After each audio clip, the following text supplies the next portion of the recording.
Hello guys! Welcome back at Wilma's Kitchen. Today ay magluluto tayo ng grilled shrimps. Kasi po guys, nag-craving ako ngayon.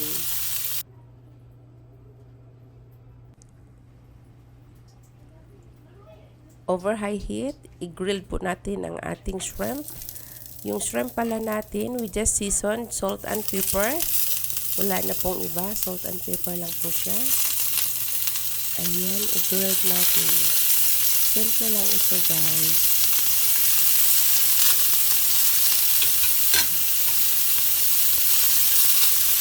We will just grill this guys like 2 to 3 minutes. Napakabilis lang po natin i-grill para hindi po siya titigas. Ayan. Tapos mag-add tayo guys para mabango. Mag-add tayo ng onion and bell pepper.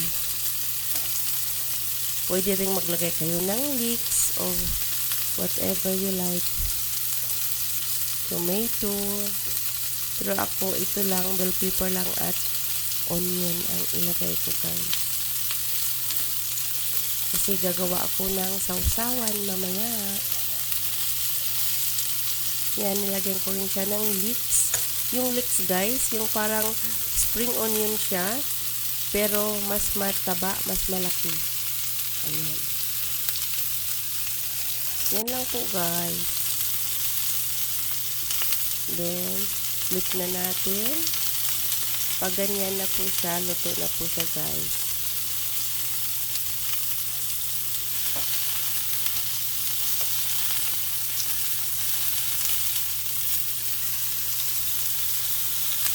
Kasi parang gusto kong bodel-bodel baba guys.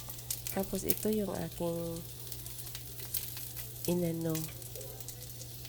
shrimps and actually meron din ako ditong salmon guys.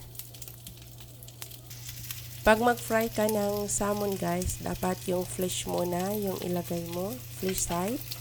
Tapos pag mag-golden brown na siya, then flip mo na siya para yung skin very crunchy siya na i-serve. Yan.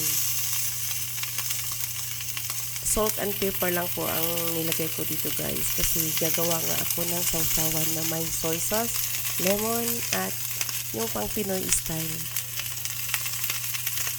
Thank you for watching at Wilma's Kitchen. Yum yum yum.